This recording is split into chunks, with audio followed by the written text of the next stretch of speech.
नमस्कार दोस्तों। दोस्तों, आज की जो कहानी है एक सत्य घटना पर आधारित है, जो कि भारत के उत्तर प्रदेश राज्य के प्रयागराज जिले के मनोज व्यक्ति के बारे में है।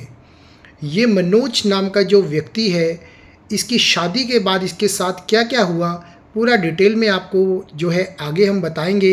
इसके साथ ही कहूँगा दोस्तों, अगर चैनल पर नए हो तो चैनल को जो सब्सक्राइब कर लें, जिससे कि इसी तरह की जो वीडियोज़ हैं आपके लिए आती रहें। दोस्तों, हम जो बात करेंगे मनोज नाम के व्यक्ति के बारे में, जो कि अपने माता पिता का इकलौता बेटा था, हमेशा पढ़ाई में अव्वल आता था। उसको जो है ज़िंदगी में सिर्फ पढ़ाई के बारे में उसने सोचा था, ना ही कभी उसने कोई गर्लफ्रेंड बनाई, ना ही किसी लड़की की ओर देखा।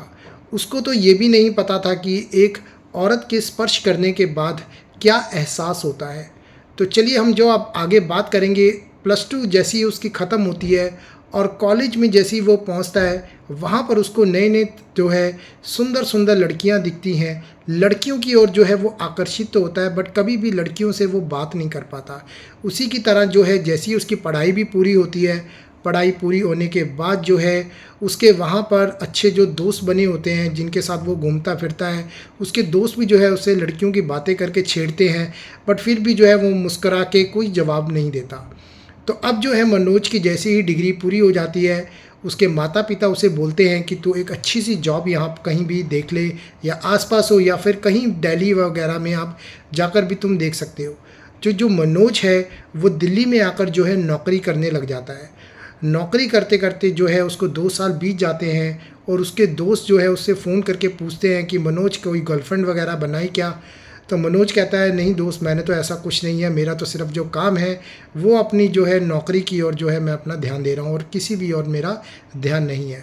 तो बस इसी तरह जो है छेड़छाड़ उसके दोस्तों द्वारा भी चलती रही। फिर जो है एक दिन जो है उसके माता पिता का फ़ोन आता है कि जो है हमने लड़की देखने जाना है, अब तुम्हारी भी जो उम्र है तकरीबन 25-26 साल की हो चुकी है, और तुम्हारे लिए भी जो है हमने एक सुंदर सी लड़की देखी है, तुम्हें भी जो है वहाँ पर उस लड़की को देखना होगा, और लड़की को भी जो है हमें तुम्हें दिखाना है।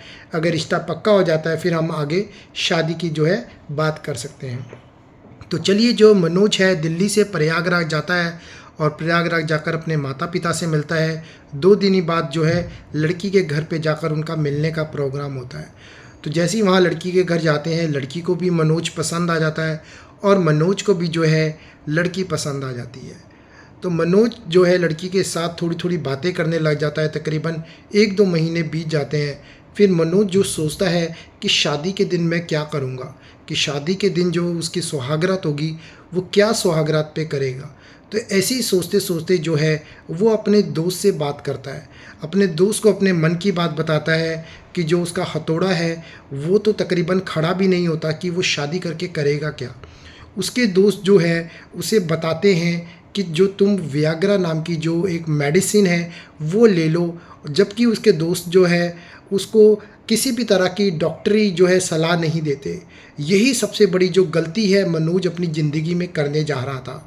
तो मनोज क्या करता है, जैसी उसकी शादी होती है, शादी होने के बाद जो है मनोज जो है वियाग्रा मेडिसिन लेना शुरू कर देता है। वियाग्रा मेडिसिन 5 दिन 10 दिन जैसे ही वो लगातार लेता है, वो अपनी जो पत्नी है उसको पूरा सुख दे रहा होता है।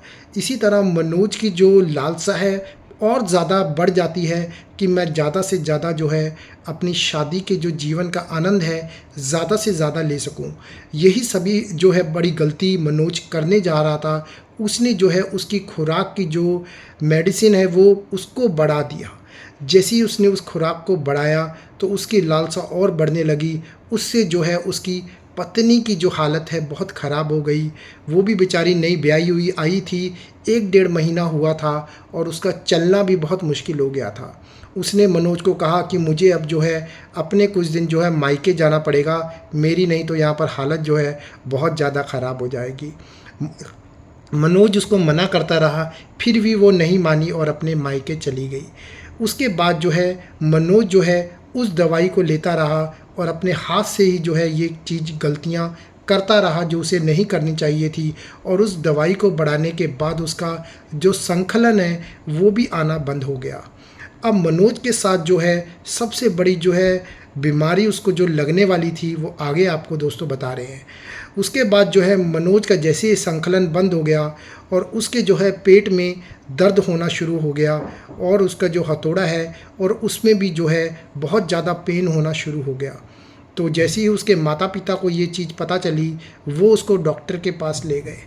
तकरीबन प्रयागराज में कोई भी डॉक्टर है इस बीमारी को नहीं देख सकता था, तो स्पेशल नोएडा के जो है डॉक्टर्स की टीम को वहाँ पर बुलाया गया। डॉक्टर्स ने वहाँ पर आकर देखा कि मनोज के साथ क्या हुआ है। उन्होंने पूरी उसकी आप बीती सुनी और मनोज को बताया कि तुमने सबसे बड़ी गलती कर दी है, और गलती करने के बाद उसे बताया कि तुम्हें ये ओवरडोज इसकी नहीं लेनी चाहिए थी। कभी भी इस तरह का जो दवाई है तुम इसका इस्तेमाल करते हो वो भी जो है डॉक्टरी सलाह पर जो है तुम्हें करना चाहिए था। मनोज ने इसके लिए माफ़ी मांगी और डॉक्टर्स को कहा कि प्लीज़ मुझे जो है अच्छा कर दीजिए, ऐसी गलती जो मैं आगे भविष्य में कभी नहीं करूँगा। डॉक्टर्स ने जो है अपनी फ़ीस ली और उसका ऑपरेशन जो है स्टार्ट किया। तकरीबन बड़ी मेहनत से डॉक्टर ने जो है ये काम किया और 2 से 3 घंटे उसका ऑपरेशन चला। और भारत में इस तरह की जो है ऑपरेशंस बहुत ही कम हुए थे। स्पेशल नोएडा के डॉक्टर्स ने आकर उसका जो ऑपरेशन किया और जो मनोज की नपुंसकता थी उसको भी ख़त्म कर दिया। पर मनोज के लिए दिक्कत हमेशा ये होने वाली थी कि कभी कभी उसके जो है हथौड़े में दर्द होना सामान्य बात होनी थी। डॉक्टर्स ने उसे बताया कि उसकी जो बीमारी है वो तो ख़त्म हो गई है, बट कभी भी उसको जो है वो दर्द हो सकता है, ठीक है। बट उसको जो है नपुंसकता की जो बीमारी है और व्याग्रा भविष्य में लेने की जो है उसे ज़रूरत नहीं है। डॉक्टरों ने उसे फिर जो बताया कि तुमने किस तरह की जो है अपनी डाइट भी लेनी है जिससे आगे तुम्हारी जो है जीवन बहुत अच्छा तुम्हारी पत्नी के साथ व्यतीत होता रहे। उसके बाद मनोज जो है अपनी गलती को माना और फिर तकरीबन 2 महीने तक उसने हॉस्पिटल में ही रेस्ट किया और उसके बाद वो जो है अपने घर आ गया। उसने अपने माता पिता के थ्रू अपनी बीवी को भी मनाने की कोशिश की, बट उसकी बीवी ने जो है आने से इनकार कर दिया कि ये तो जो है मेरी हालत और भी ज़्यादा बिगाड़ देगा। उसके माता पिता ने अपनी बहू को समझाया कि जो है इससे बहुत बड़ी गलती हो गई थी, इस गलती को जो है ये कभी आगे जीवन में नहीं दोहराएगा, कि तुम अपना जीवन जो है सुखी सुखी साथ में व्यतीत कर सकते हो और किसी भी तरह की जो इसकी बीमारी है वो डॉक्टर्स ने इसको ठीक कर दिया है और आगे से ये गलती को कभी नहीं दोहराएगा। उसकी बीवी जो है सास ससुर की बात सुनकर मान गई और अपने जो है पति के पास घर पर आ गई। फिर जो है दोनों पति पत्नी अच्छा अपना जीवन व्यतीत करने लगे। आज भी तकरीबन इस बात को जो है 2 साल हुए हैं और मनोज जो है अपनी बीवी के साथ बहुत आराम से जो है रह रहा है। सो दोस्तों, इससे आपको क्या सीख मिलती है कि कभी भी कोई भी जो दवाई है आपने जीवन में कभी अपने दोस्तों के कहने पे नहीं लेनी है या किसी भी कहने पर नहीं लेनी है, सिर्फ जो है डॉक्टरों की सलाह पर लेनी है। तकरीबन आप देख सकते हैं मनोज की ज़िंदगी तबाह होते होते डॉक्टर्स ने बचाई। डॉक्टर्स ही जो है इस धरती पर भगवान का दूसरा रूप है। आशा करता हूँ आपको वीडियो पसंद आई होगी। वीडियो को लाइक और शेयर जरूर कर देना। धन्यवाद।